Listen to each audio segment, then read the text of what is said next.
And welcome to the Booze, your wild and crazy uncut news station.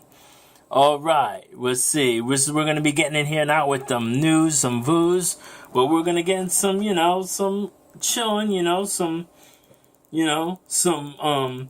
been a lot of robberies lately, and, some people, they need a career.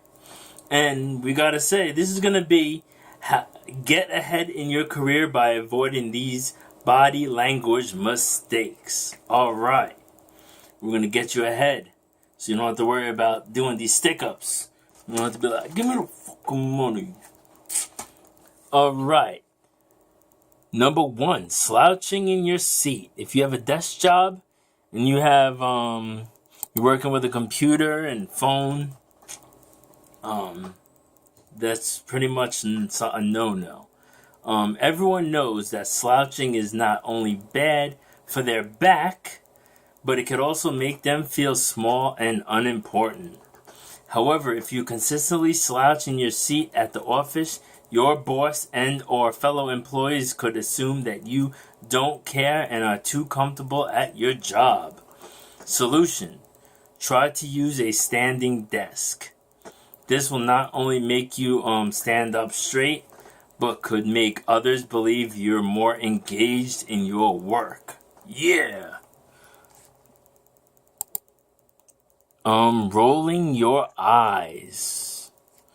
Don't be rolling your eyes. That's not a thing when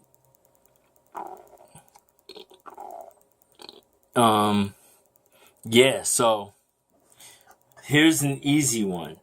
Rolling your eyes is a big no-no. The gesture is just simply rude. So try to avoid that, even if you're pissed off or you think someone's really, really a tard. Don't do that. It's just no. That's a no-no. Alright, crossing your arms, legs, or feet. No crossing. While crisscross applesauce used to be the cool kid thing to do in elementary school, you'll get a big fat F if you even try to do that at work. Crossing your arms, legs, or feet may feel comfortable while you are trying to pump out a million emails or listen to your boss speak during a meeting.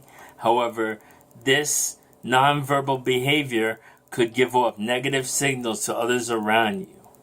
For instance, others may not engage with you because they think you are being defensive, stubborn, or distant, and no one wants to play that game. Trust me. However, do cross your arms if you're alone in your cubicle working on a tough assignment. According to research completed by Ron Fredman and Andrew J. Elliott, you're 30% more likely to stick through an assignment if you use this type of body language. So get the crossing. Just don't let anyone see it. Alright, doing nervous gestures.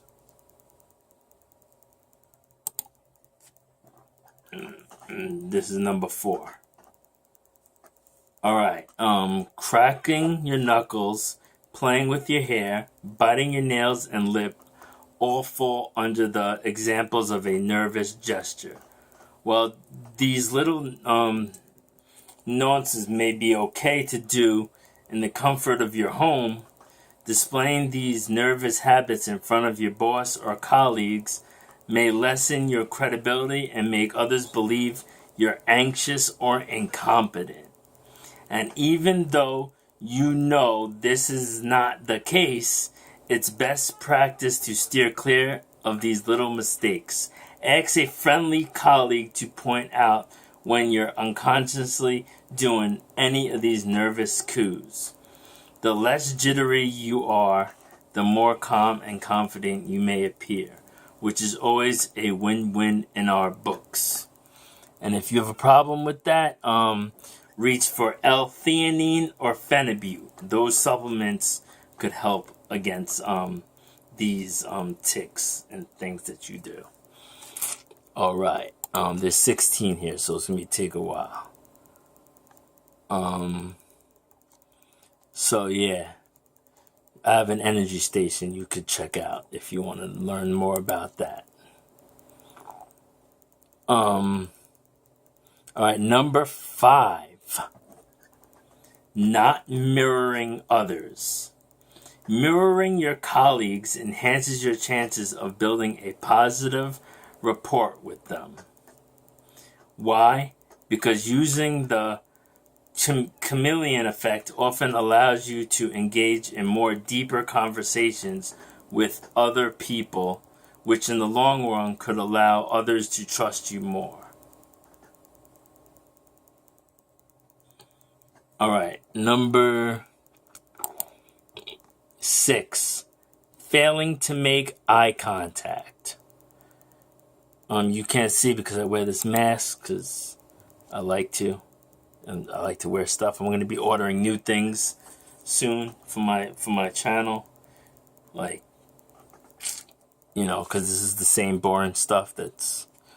All right, let's get through this. Failing to make eye contact. Well, it's a known rule to not break eye contact when you're interviewing for a job. The same applies when you're engaged in a serious conversation at work. One may reduce their gaze if they don't feel confident in what they're speaking about or prefer not to engage in embarrassing conversations. But if you want to increase your chances in having better conversations with people at work, look them in the eyes when you are speaking because it produces a deeper connection between the both of you. This also goes if you're trying to ask for a date or if you're talking to a girl and you're trying to be like,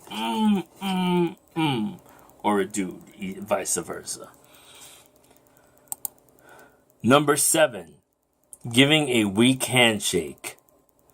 All right, I know about this personally and how to give a strong handshake. Okay. Thanks to our current president, we've learned how important handshake is in a very professional setting.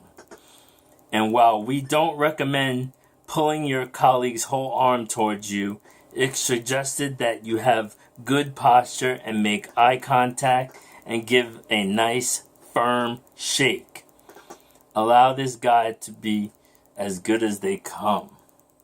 All right, so, yeah. The secret is when you give someone a handshake, you put your finger out. Leave one finger out. So like if you give someone a handshake like this, like leave one finger out. And no matter how hard they squeeze, they won't be able to crush your hand.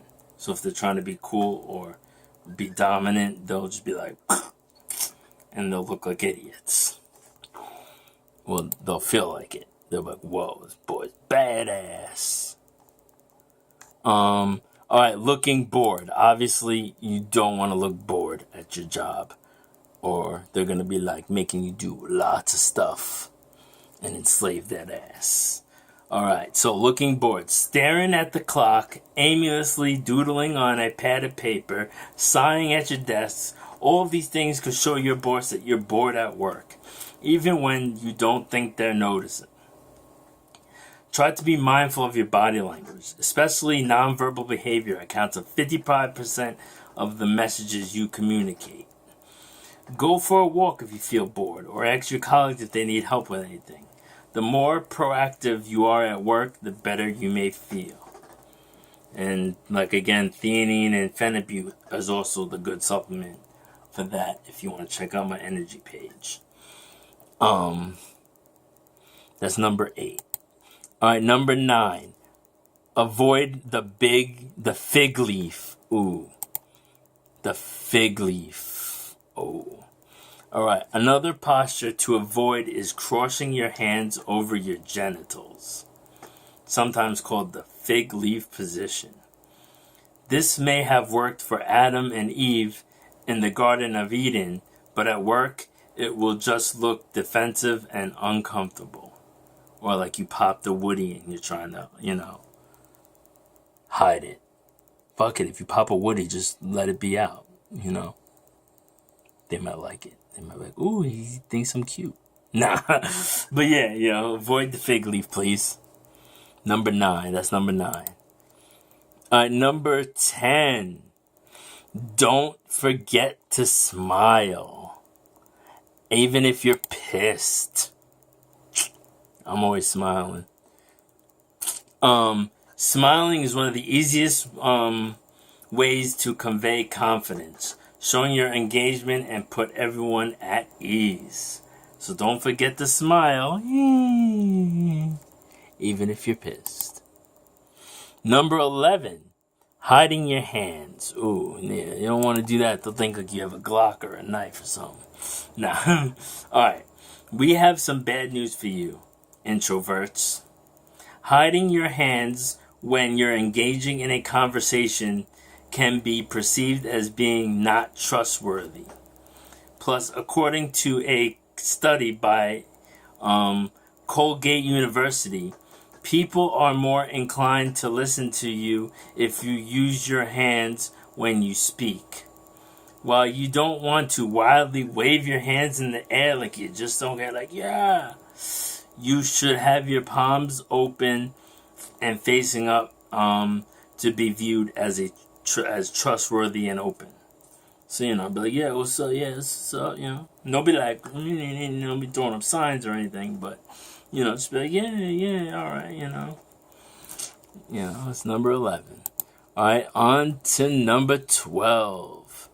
Ooh, using your phone. I know this is hard because, especially if you're a social media whore like my ass. Ooh, wait, that is hard.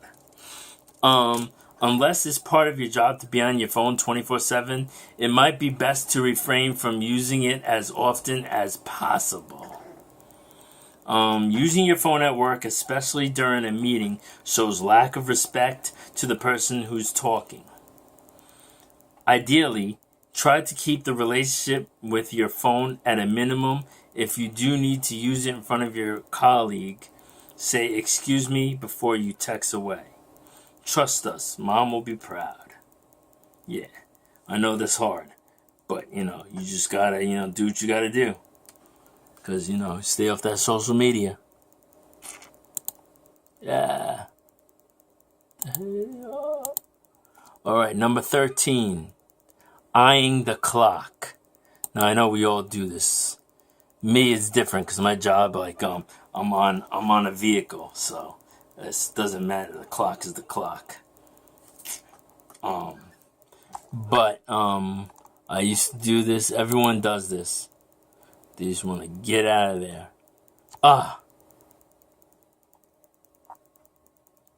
Alright. Be careful not to sneak too many glances at your watch, especially if you're in a conversation with a colleague. Watching the clock implies impatience and can be considered disrespectful. So watch how you eye the clock or your phone or your watch. Does that? Number 14. Invading personal space. Freaky.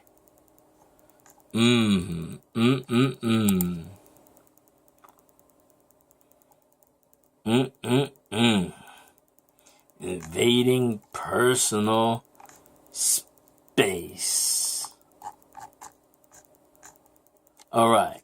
Whether you're super friendly with your colleague or not, it's best to keep a healthy distance between you and your work friends and your boss when you communicate about a professional topic. If not, you can make the other person feel uncomfortable, even threatened by your presence. The best rule to follow, according to Square Up, 3 to 8 feet is perfect amount of distance to have between you and your colleagues. So especially if it's a honey, like he says, really fine. You kind of not want to try to get too close, but like, yeah, hey, like trying to get like a pheromone smell, and get him to sniff your pheromones or something. Like, you can't do that. Or they'll think you're creepy. Oh yeah, what the fuck? Number 15. Expressing with exaggerated gestures. In most startup businesses, the culture has become more relaxed over time. However, that doesn't mean you can express your ideas with exaggerated gestures. Wild hand motions, could indicate that you're unprofessional and don't have a lot of confidence. Instead, keep this type of nonverbal behavior to a minimum, unless it involves happy hour drinks with a few friends. So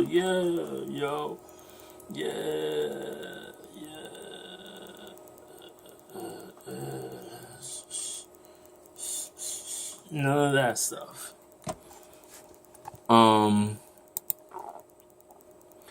Physically separating yourself from others. Alright. If you're like, you don't like people, you're crazy. Rah. Don't be like that. Alright. While it's normal to feel shy when you begin a new job, you don't want to create enough space between you and your new colleagues, because that could indicate that you don't want to feel a part of the team. So, research has shown when you position your body away from someone, they could perceive you as uninterested, uncomfortable, and even distrustful. We say get out of your comfort zone and scoot a little closer. Remember, not too close from the other